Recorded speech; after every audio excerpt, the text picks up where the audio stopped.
皆さんこんにちは、犬です。今回は覚えておきたい試合で使えるテクニック10選後編。今回の動画は前編と後編に分けて作りました。前回の動画前編では試合中時計が止まった時にできること、今回の後編では試合上の使い方、試合直前、心、体の準備、緊張の対策、このあたりについてお話しさせていただきたいと思います。まだの方は前編も見ていただけると大変嬉しいです。一本を取りやすくする、負けにくくする、そのために自分にできることはいろいろあります。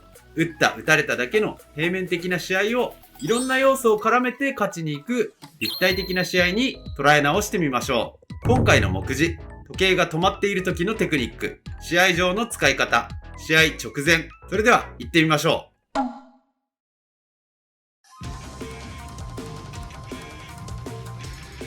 試合上の使い方、試合上のどこで試合をするのかということについて着目してみたいと思います。あまり意識をしたことない方からすると大きく変わる部分だと思いますので見てみてください。別の動画で攻めについて僕の考えをお伝えしているものがあります。ぜひ一度見ていただきたいのですが、そこでは攻めイコール相手をなってほしい格好にさせるための行動と伝えています。試合上をうまく使うこともまた上手に相手を攻めていくためのテクニックです。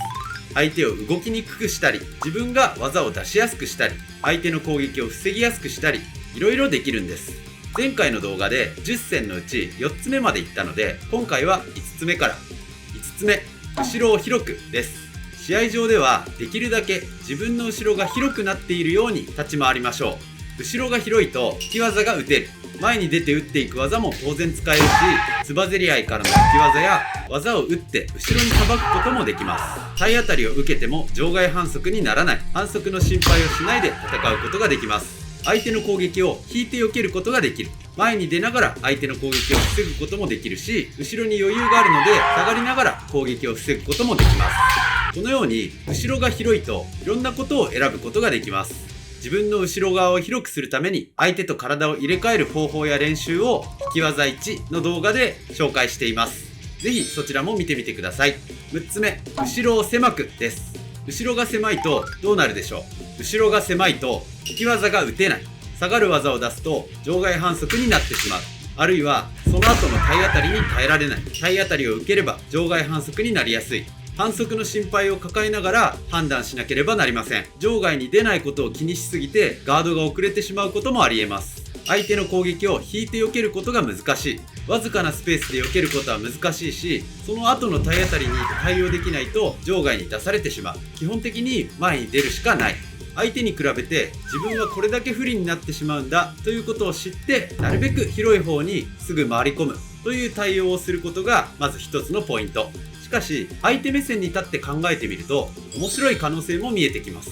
自分がライン際に立つことで相手は打とうとすれば前に出てくる、ガードすると思っている。適当な技を出し体当たりで場外に出そうと思っている。これ以上後ろに下がれないと思っている。チャンスと見て勢いよく攻撃してくる。こんなことが考えられます。これをうまく利用することができれば、相手にこちらがピンチだと思い込ませてチャンスに変えることだってできるでしょう。このあたりはちょっと難しいテクニックですね。僕も怖いので、できれば広い方で戦いたいです。でも、こういう考え方を活用すれば、いろんなところにチャンスを作ることができます。7つ目、反則を利用するです。どういうものかというと、自分から場外に出て反則を一つもらう代わりに開始戦からの勝負の機会をもらえるというものです。リードされている相手がくっついてきてなかなか勝負の機会が作れない。このまま時間が来れば負けてしまう。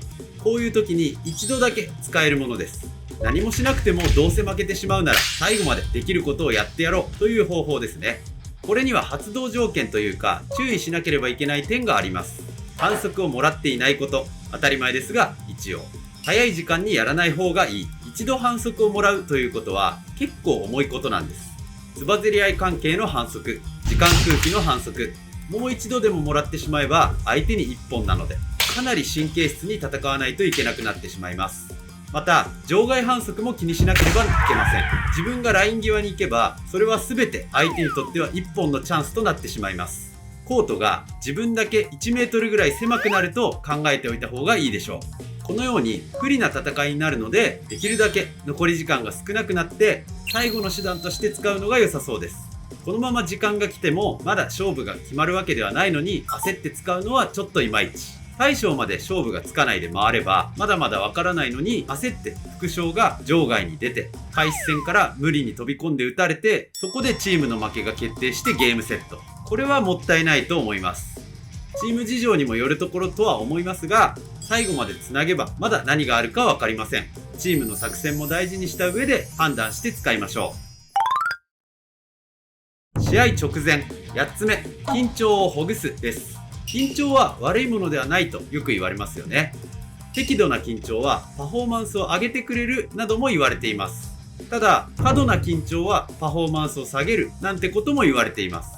結局何なんだよって思いますよね。わかります。素直に言いましょう。緊張は僕は嫌です。今でも。緊張との向き合い方はそれぞれお持ちかと思いますが、僕が使う緊張との向き合い方や心の持ち方は改めて動画にしたいと考えております。試合近いんだよ、早くくれよという方がもしいらっしゃったらコメント欄で教えてください。一人もいなかったとしても、いつか勝手にやらさせていただきます。誰かの役に立つかもしれないからね。今回はテクニックなのでテクニックを紹介します。緊張に対するテクニックとは、深呼吸です。前置き長かったのに普通すぎて草なんですけどとか言わないで最後まで聞いてください。お願いします。言われたことある方多いんじゃないでしょうか。深呼吸深呼吸って。その方はあなたのことを思って言ってくださってますし、悪気があって言ってるわけではありません。でもまあいいや、やってみましょう。できる方は実際にやってみていただきたいんですけど、寝っ転がってお腹と胸に手を当てます。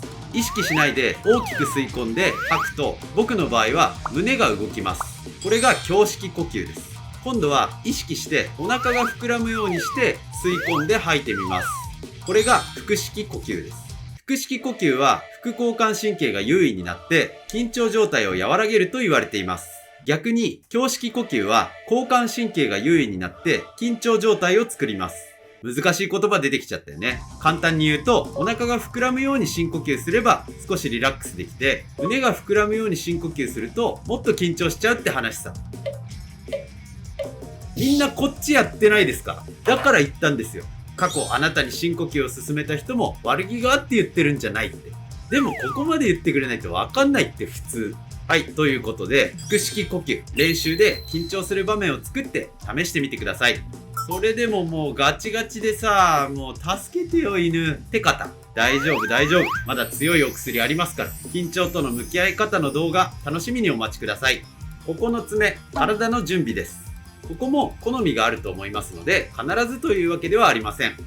じっとしていたい人もいるだろうし、それはそれでいいと思います。僕の考えはこうです。